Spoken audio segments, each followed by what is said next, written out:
Hello friends, ഇന്നൊരു kitchen vlog ചെയ്യാമെന്ന് കരുതി. രാവിലെ തന്നെ ഒരു കോഫിയൊക്കെ കുടിച്ചിട്ട് ടിറ്റോച്ചനും ഓഫീസിലൊക്കെ പറഞ്ഞു വിട്ടിട്ടാണ് ഞാൻ വീഡിയോ എടുക്കാൻ തുടങ്ങിയത്. അതുകൊണ്ട് തന്നെ കിച്ചണിലേക്ക് വന്നപ്പോൾ മുത്താറി ഇരിക്കുന്നത് കണ്ട് എന്നാൽ പിന്നെ അതിൽ തന്നെ തുടങ്ങാമെന്ന് കരുതി. നമ്മളൊക്കെ എത്ര പെട്ടെന്നല്ലേ വളരുന്നേ. ഇന്നലെ വരെ അമ്മ നാളെ എന്താ കഴിക്കാമെന്ന് ചോദിച്ചുകൊണ്ടിരുന്ന ഞാനാണ് ഇപ്പോൾ നാളെ എന്താ ഉണ്ടാക്കുന്നതെന്ന് ആലോചിക്കുന്നത്. 2 ദിവസം മുന്നേ എൻ്റെ ഒരു കസിൻ വിളിച്ചപ്പോൾ ഫുഡൊക്കെ വെച്ചോന്ന് ചോദിച്ചു. അപ്പോൾ ഞാൻ പറഞ്ഞു ഇല്ല, കുറച്ച് ചോറ് ബാക്കി ഇരിപ്പുണ്ട്, അത് തികയായിരിക്കുന്നൊക്കെ. അപ്പോഴൊരു സത്യം മനസ്സിലായത്, ഞങ്ങളും ഞങ്ങളുടെ അമ്മമാരെ പോലെ സംസാരിച്ചു തുടങ്ങിയെന്ന്. ഇതിനിടയിൽ ഒരു അവകാടോ മുറിച്ച് നോക്കി, ബട്ട് ഫ്ലോപ്പായി പോയി ഗൈസ്.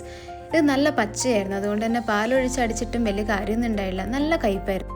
എന്നാൽ പിന്നെ രാവിലത്തെ ബ്രേക്ക്ഫാസ്റ്റിൻ്റെ പണിയിലേക്ക് കടക്കാമെന്ന് കരുതി. അങ്ങനെ രാവിലെ ബ്രേക്ക്ഫാസ്റ്റിന് ചപ്പാത്തിയും മുട്ട പൊരിച്ചതും ആക്കാമെന്ന് കരുതി.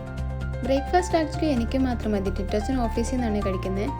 ഇന്നെല്ലാം കൂടെ ഒന്നിച്ച് ചെയ്യാനുള്ള പ്ലാനാണ്. നമ്മുടെ അമ്മമാരെയൊക്കെ കണ്ടിട്ടില്ലേ, ചടപടേന്ന് കാര്യങ്ങളൊക്കെ ചെയ്യുന്നത്.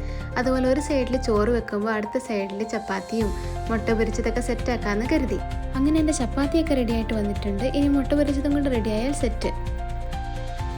കൊച്ചിനും ഇപ്പോൾ എല്ലാം സ്പെഷ്യൽ ഫുഡാണല്ലോ കൊടുക്കുന്നത്, അതുകൊണ്ട് അവളുടെ കുറുക്കും ഇതിനിടയ്ക്ക് തന്നെ ഞാൻ റെഡിയാക്കി എടുത്തു. ഉണ്ടാക്കിയാൽ മാത്രം പോരല്ലോ, വല്ലത് അകത്തോട്ട് ചെല്ലണ്ടേ. എന്തൊക്കെ ഉണ്ടായാലും എന്ത്, ഒരു കാപ്പി അല്ലെങ്കിൽ ചായ ഇല്ലാതെ എന്ത് ബ്രേക്ക്ഫാസ്റ്റ്. അങ്ങനെ ബ്രേക്ക്ഫാസ്റ്റൊക്കെ കഴിച്ച് പെട്ടെന്ന് തന്നെ കറിക്കുള്ള പണി തുടങ്ങി. ഇന്നൊരു ക്യാബേജ് തോരനാവാം. കുറച്ച് തൈര് വാങ്ങിച്ചതുണ്ടായിരുന്നുകൊണ്ട് പ്രത്യേക ചാറുകറിയൊന്നും ഉണ്ടാക്കിയില്ല. അതുകൊണ്ട് തന്നെ ഇന്നത്തെ മെയിനായിട്ടുള്ള കിച്ചൺ വർക്കൊക്കെ കഴിഞ്ഞു. പിന്നെ കുക്ക് ചെയ്യുന്ന എല്ലാവർക്കും അറിയാലോ, ഫുഡ് റെഡിയായാലും കിച്ചൺ റെഡിയാവില്ല, അതിനൊരു ക്ലീനിങ് കൂടി ബാക്കിയുണ്ട് അല്ലേ.